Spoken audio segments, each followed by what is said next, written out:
इतिहास है जिसके बारे में महानतम वैज्ञानिक और हमारे भारत के भूतपूर्व राष्ट्रपति डॉक्टर APJ अब्दुल कलाम जी ने कहा है, सूरज जैसा दिखना है तो सूरज जैसे जलना होगा, सूरज जैसे दिखना है तो सूरज जैसा जलना होगा, नदियों सा आदर पाना है तो पर्वत छोड़ निकलना होगा। तो चलिए कार्यक्रम की अगली कड़ी पे मैं स्किट मेंबर्स को इस मंच में बुलाना चाहूंगा। तो शिक्षा का महत्व आपके सामने सत्रस्त कर आपको आत्मसहाय करने में आपको सहायता करेंगे। तो एक बार जोरदार तालियां हो जाए इन दोस्तों के नन्हे सिपाहियों के लिए।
चिंटू सुन रहे हो?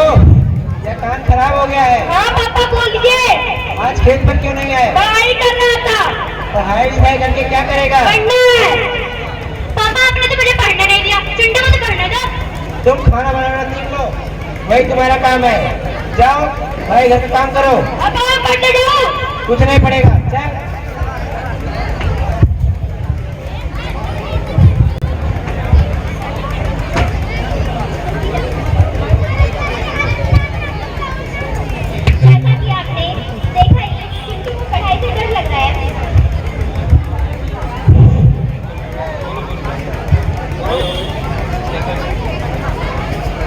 क्लासमेट ने उसे मिलकर समझाया और उसके पढ़ने में सहायता की।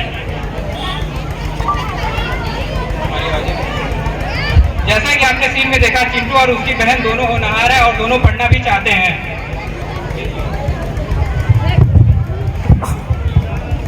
जैसा कि सीन में आपने देखा, चिंटू को और उसकी बहन को डर लग रहा है। अब आप ही देखिए आगे क्या होता है।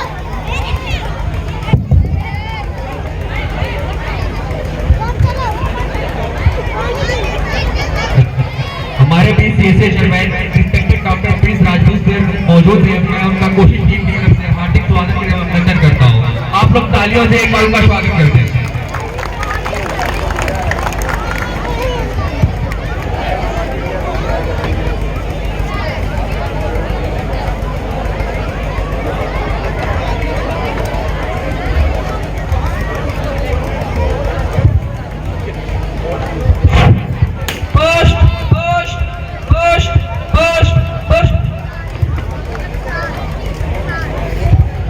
हमको लगा कोई भैंसा होगा। ऐसे कैसे बोलना भैंसा होगा? तुम्हारी शकल भैंसे जैसी है तो भैंसा ही लोगे ना। अच्छा तुम्हारा नाम क्या है? मेरा नाम मोहन है। तुम्हारे नाम की पोस्ट आई है पर मैं दूंगा नहीं। भैया दे दो। नहीं दूंगा। अरे भैया दे दो दे दो। चलो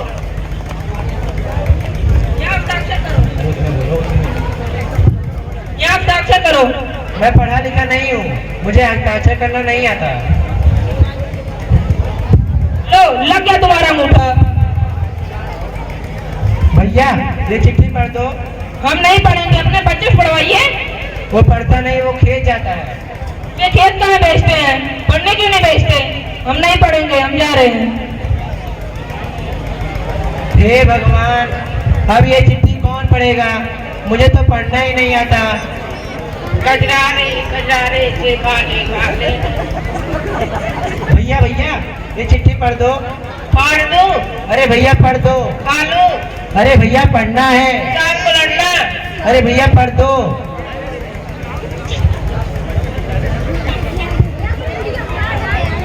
यारा तेरी यारी को मैंने तो खुदा मान। इसे पक्का पढ़ना आता होगा, इससे पढ़वाता हूँ। भैया भैया हाँ ये चिट्ठी पढ़ दो। पढ़ना है। हाँ पढ़ दो, जल्दी पढ़ो भैया। अभी नेटवर्क नहीं पकड़ रहा। इसमें भी नेटवर्क पकड़ता है। हाँ चाचा पकड़ता है। जब पढ़ना नहीं आता साफ साफ बोलना कि पढ़ना नहीं आता। आपका पढ़ना नहीं आता। जाओ यहाँ से, मेरा समय खराब कर दिया।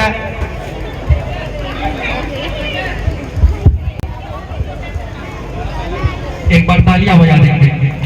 इस दिन में आप साफ साफ देख सकते हैं क्या देख सकते हैं? अशिक्षित होने के दुष्परिणाम। अभी तो और बाकी है। अच्छा उनको भी देख लेते हैं। ठीक है, देखते हैं।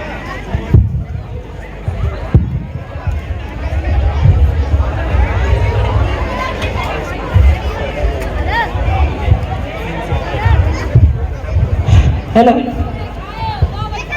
Post post post. अरे पोस्ट बाबू, इसको पढ़ दीजिए, हम सुबह ही देख गए थे। तो अब तक तुमने क्या किया? यहाँ पे किसी को पढ़ना ही नहीं आता। आप पढ़ दीजिए। लाओ अच्छा लाओ तो पढ़ दे। पढ़िए। मेरे प्रिय दामाद मोहन, तुम्हारे सास ससुर। अरे चुप रहो, तुम लोग क्यों रो रहे हो? मेरे प्रिय दामाद मोहन, तुम्हारे सास ससुर की ओर से पत्र, तुम्हारी धन पत्नी। अरे चुप रहो, क्यों मरे जा रहे हो तुम लोग? डाकिया साहब, ये पत्र हमारी पत्नी की तरफ से है। हाँ हाँ। तब पढ़िए आप। मेरे प्रिय दामाद मोहन, तुम्हारे सास ससुर की ओर से पत्र, तुम्हारी धन पत्नी ने हॉस्पिटल में 2 जुड़ा बच्चों को जन्म दिया है।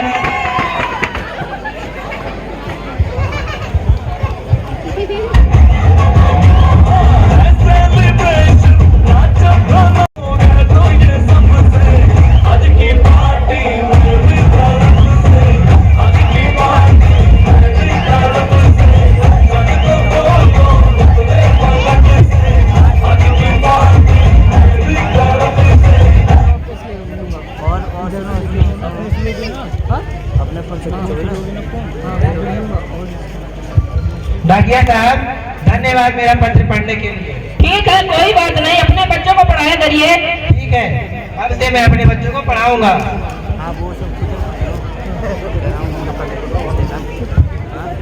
तो आपने देखा कि शिक्षा कितना इम्पोर्टेंट है। अगर डाकिया फिर से वापस ना आता तो मोहन को पता भी नहीं चलता कि उसकी बीवी ने 2 जुड़वा बच्चों को जन्म दिया है।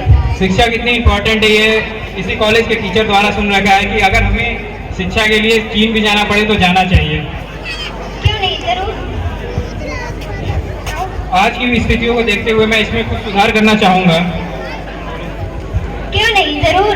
यदि हमें शिक्षा प्राप्त करने के लिए किसी भी सोर्स का उपयोग करना पड़े तो हमें करना चाहिए। जैसा कि बाबा साहब भीमराव अम्बेडकर जी ने कहा था कि शिक्षा वो शेरनी का दूध है जो पिएगा वो दहाड़ेगा। धन्यवाद। बैठे रहेंगे